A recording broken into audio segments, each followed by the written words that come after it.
Hi guys, good morning. I woke up and I just got ready for an interview.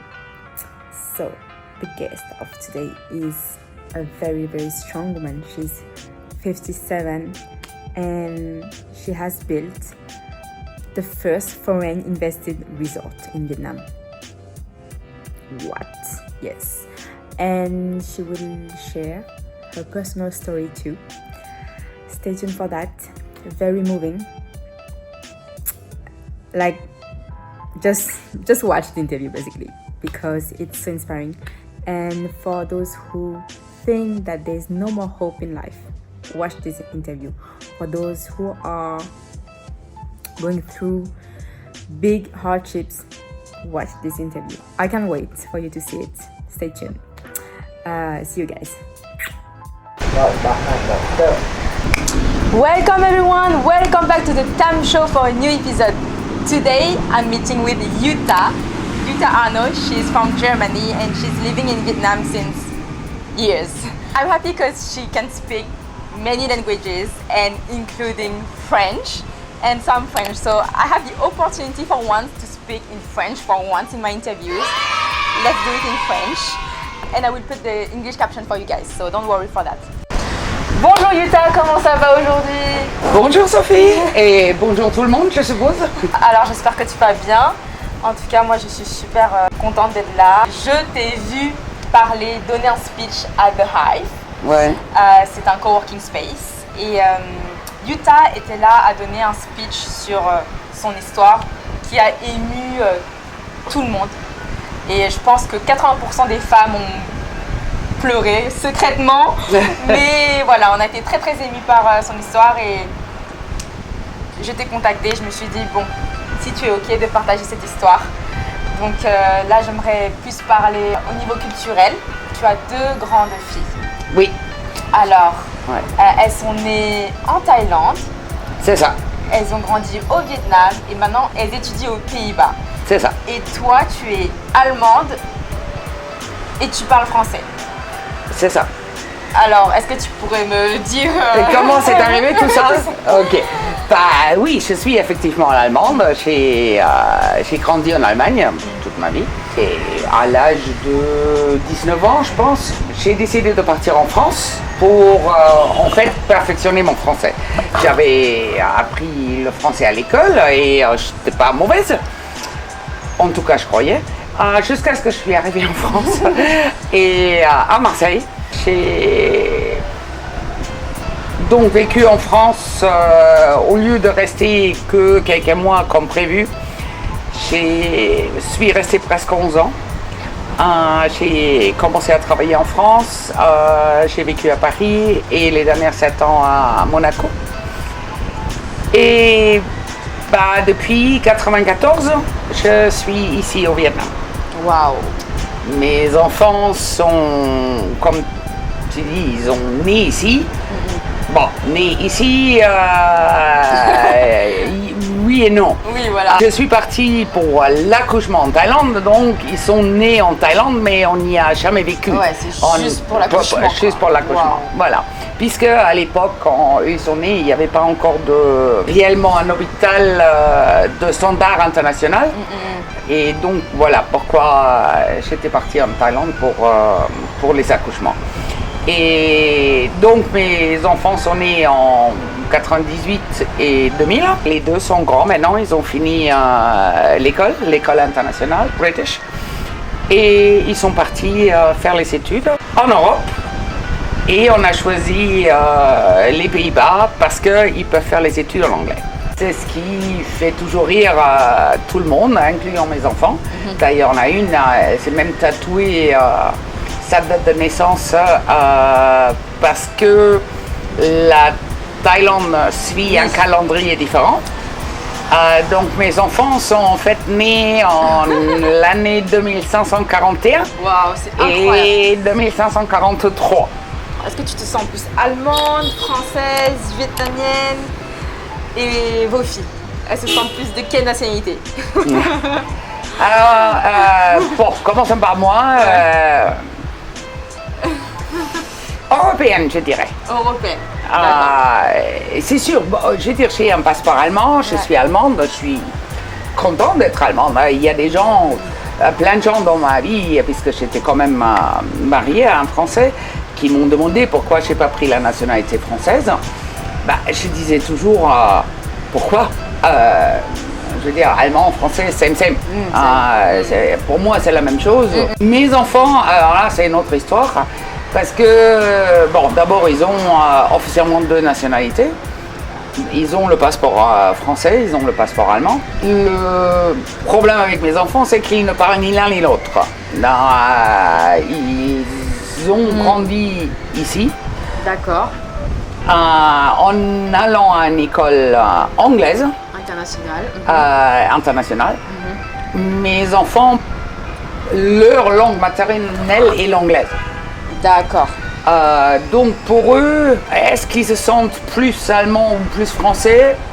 Aucun des deux peut-être. Aucun des deux. Encore une fois, je pense que si on leur poserait la question, je suppose qu'ils diraient I'm Westerner, so I guess European. Yes. Serait leur réponse. D'ailleurs, c'est une question qu'ils ont horreur quand on leur pose. Maintenant, je sais que vos 2 grandes filles, elles sont grandes et elles étudient aux Pays-Bas. Est-ce qu'elles ont rencontré des chocs culturels? Comment ça s'est traduit? Il y a un mot en anglais un terme en anglais qui s'appelle TCK, Third Culture Kid. Mes enfants sont typiques pour ça. Third Culture Kid, en français, bon, je dirais enfant de 3e culture. Oui, voilà, c'est enfant de la 3e culture. Voilà. Ce que je ne connaissais pas du tout avant que vous m'en parliez, j'ai recherché et je me suis dit, waouh, c'est le terme exact pour définir les enfants d'expatriés. Exactement. Les enfants qui naissent dans une autre culture que celle de leurs parents, qui bougent. Exactement. Ouais. Mais ça, en fait, c'est quelque chose que, en tant que parent, on se rend pas compte. C'est vrai que c'est quelque chose que j'ai dû apprendre, parce que ça m'est tombé dessus. Moi, c'était mon choix de partir. Aussi bien de partir de l'Allemagne pour la France, et plus tard de quitter l'Europe. C'était mon choix. J'ai quand même quelque part des bases. J'ai une culture de base, de par mes parents, de par mon éducation. Je suis allée à l'école pendant... Tu as été stable et enracinée pendant des années avant de bouger. Exactement, avec les mêmes enfants avec lesquels j'ai joué quand j'avais 8 ans et que j'avais 17. Tu avais une base déjà, c'était stable émotionnellement. Voilà. Par contre, mes enfants, et la plupart des enfants d'expatriés, eux, ils grandissent dans une culture différente de celle de leurs parents. Donc à la maison, oui, on a une tendance à vivre selon notre culture. Par contre, la vie à l'extérieur, c'est la culture, une culture complètement différente. Ils ont quelque chose que nous, on n'avait pas. Ils ont des pertes constantes. Tous les ans, il y a des amis qui s'en vont. Leur meilleure amie de 2 ans, tout à coup, elle s'en va. Donc, c'est des enfants qui grandissent avec du chagrin. Beaucoup plus que ce que nous, on a connu dans nos années formateurs. Oui. Ici, ils étaient heureux. Attends, bien sûr, ils adorent. Qu'est-ce qu'il n'y a pas à aimer? Je veux dire, c'est trop bien. voilà. Même, je dirais, des enfants, je sais pas, gâtés. Ils avaient tout. Vous avez tout. Quand ils sont partis en Europe, ils étaient extrêmement excités de partir. Oh, enfin, des bonnes routes, des supermarchés où il y a tout, au lieu de devoir courir à droite à gauche pour trouver quelque chose. Et par contre, ils se sont vite aperçus que quelque chose manquait. Ils avaient du mal à accepter que les gens n'arrivaient pas à comprendre d'où ils venaient. Ouais. Pour eux, c'est une horreur, hein, la question Where are you from? Ouais, you from here. La question Ouais. cauchemardesque, je C'est dirais. ça, c'est ça. Je comprends tout à fait parce que même moi, quand on me la pose, j'en ai marre de me justifier. C'est ça. Parce que j'ai une apparence asiatique, pourtant je parle français et anglais, on ne sait pas d'où je viens. Et vos enfants, alors moi j'imagine même pas parce que elles sont blanches. Vous m'avez dit qu'elles parlent vietnamien et qu'elles ne parlent pas français ni allemand alors que leurs parents le sont. It's a mess. So. Je me dis mais qu'est-ce qu'elles répondent quand on leur pose tu viens d'où, where are you from? Qu'est-ce qu'elles répondent? La grande maintenant, ma plus âgée, elle se tourne et elle s'en va. Elle répond même plus, elle en a marre. Ouais. La petite c'est How much time you have? It's her answer. You want to know the whole story? Really? It's so funny. Donc ça dépend. Je viens du Vietnam. C'est en général naturel, leur première réponse. J'ai grandi au Vietnam. Voilà. Et là, en général, c'est ça en fait qui les énerve en Europe. C'est tu es né là-bas. Et c'est là que. Et c'est là que non, même pas. Non, je suis né en Thaïlande. Oh! Donc tu es thaï? Non, je suis juste né en Thaïlande. C'est pas facile, c'est pas facile. Ouais, c'est dur à expliquer, c'est fatigant, c'est très fatigant.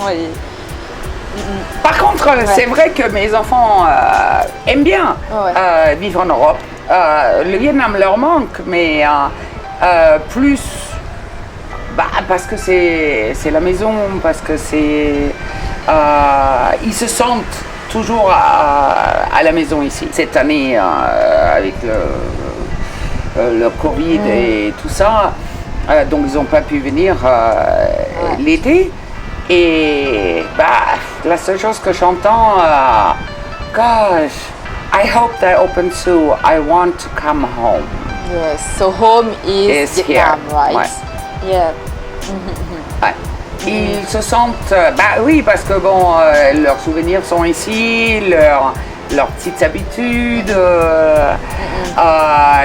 Je veux dire, même quand je leur envoie une photo du flooding, l'inondation de Tao Dinh, c'est la réaction, voilà, exactement la réaction que j'ai. Oh, ça me manque. Je me rappelle quand ma grande est partie en Hollande, crois-moi, il pleut beaucoup en Thaïlande.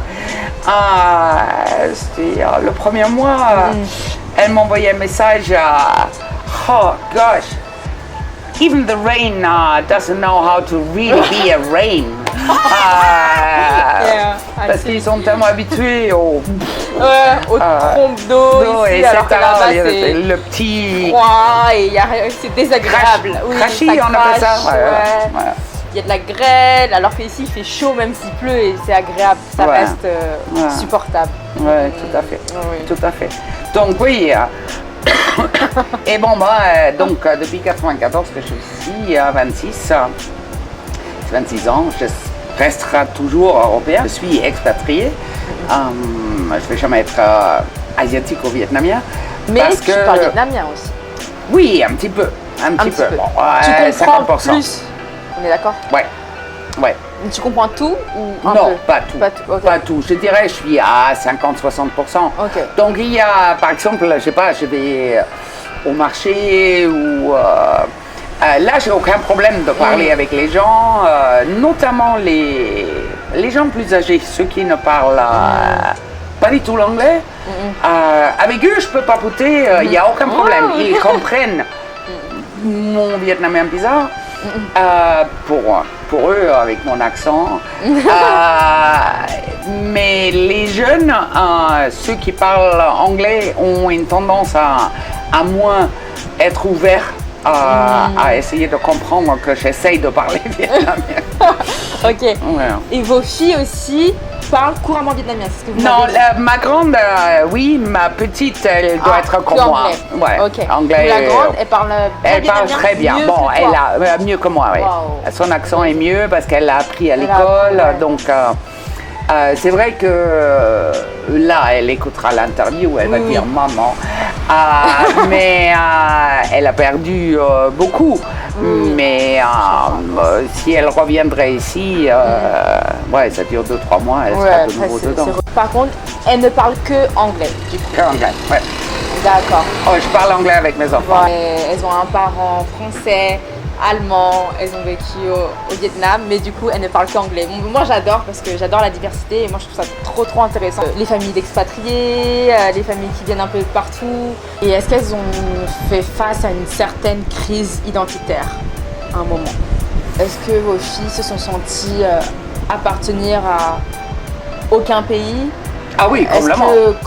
Comment ils ont surpassé ça? Est-ce que ça a été dur pour elle? Est-ce que c'est dur pour elle en ce moment? Ah bah oui. Ou par le passé? Ma plus jeune, elle... Ça va. Elle le navigue assez... Bon, c'est pas grave. Mais c'est vrai que ma plus âgée, ma plus grande, oui, elle y réfléchit beaucoup. Elle... pour elle, c'est pesant. C'est lourd. Hein. C'est lourd de ne pas savoir qui elle est. J'arrête pas de lui dire que tu vas te créer ton propre chez toi, ton propre ancre. Il faut qu'elle le trouve. Mais les premières années, quand ils partent, oui, c'est pas facile. Ouais. Et ils flottent. Et ils ont l'impression d'appartenir à nulle part. Ouais. Et tu m'avais dit que du coup ta grande fille, elle avait que des amis expatriés du coup parce qu'il y avait que eux qui pouvaient vraiment la comprendre. C'est ça, ouais. C'est ça. Et bon, maintenant, depuis, ça fait 4 ans qu'elle est en Europe. Donc maintenant, oui, elle commence à avoir des amis qui n'ont pas été expatriés avant. Mais c'est vrai que les premiers 1-2 ans, c'était... Elle ne recherchait que ça. D'essayer de trouver des gens qui étaient comme elle. Ouais. Qui comprenaient que... de dire je vais aller me faire les ongles ne veut pas dire que tu es snob, mais que ça fait partie de l'avantage et de la culture d'ici. Parce que c'est vraiment pas cher et c'est donné à tout le monde en fait. Ouais. Et c'est vrai que si tu dis ça en Europe, c'est moins courant et ça fait un peu... Mais bon, c'est ce qu'on pense, alors qu'au final, ça dépend sur qui tu tombes, sur à qui tu parles, surtout au final. Aussi au niveau des masques, par exemple, au niveau quand c'était le Covid, pendant le Covid, par exemple, pour nous, les Vietnamiens, c'est super normal de porter des masques. Et donc, je suppose que pour tes filles aussi aux Pays-Bas, il fallait porter un masque et tout. Mais du coup, tu m'as dit que là-bas, ils ne portaient pas forcément de masque. Au début, quand ça a commencé, mes filles, déjà, ils avaient des masques. Hein, de base. Et donc, ils ont ressorti leur masque et automatiquement, ils ont mis le masque pour sortir. Ouais. Mais ils m'ont dit, quand ils allaient au supermarché, par exemple, avec le masque, les gens étaient regroupés à discuter, etc. Quand eux, ils approchaient, les gens s'éloignaient d'elle parce que ils pensaient que c'était elle qui était malade parce qu'elle portait un masque. Eux, ils n'en portaient pas, les autres. Et elle prenait le train pour aller voir sa sœur. Elle m'a dit, mais j'avais le compartiment tout seul parce que les gens ne voulaient pas rester près d'elle parce qu'elle portait un masque.